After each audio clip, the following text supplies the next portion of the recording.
the number one and the best source and the best bioavailability and absorption is actually the sun, which, yeah, February 2025. Sorry, guys, even if you are outside on a sunny day, the sunniest days here in central Pennsylvania are probably also the coldest. So you're all bundled up in your hat and your gloves and your thick coat and everything. So very little of that skin is getting exposed to the sun. Not to mention, too, that the angle of the sun is a lot further south in the sky, so we're not getting like that direct access. Even if you did go out in a t-shirt and or do something crazy like a polar plunge without a shirt on or something. But keep in mind, in case you're watching this in the summer, right? Sunshine is your best source. For people that probably have more fair skin, like Dr. Maggie, myself, you're looking at probably 5 to 30 minutes of direct sunlight. Typically, like late morning, early afternoon is the best.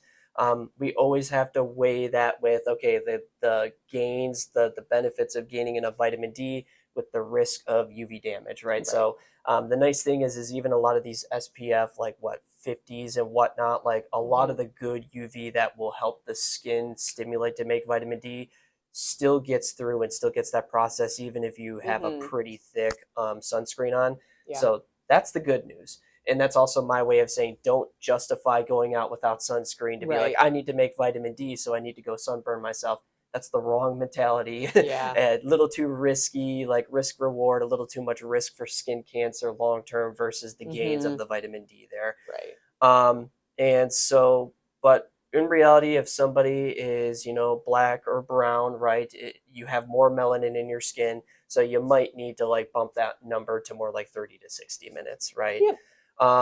Food, the best kind of bioavailability foods, going back to what we said with it being a fat soluble vitamin, some of them are very fatty foods, not surprisingly. Like whole eggs have a lot of like that good cholesterol and that good fat in them.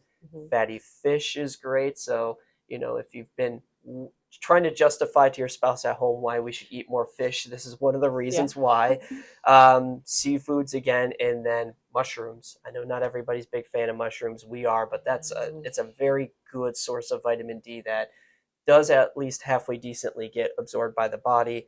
And then the last one, which I think I'll let you kind of take this if you don't mind, Doc, is tell everybody out there maybe like what kind of supplementation and what supplements are kind of good to do for this.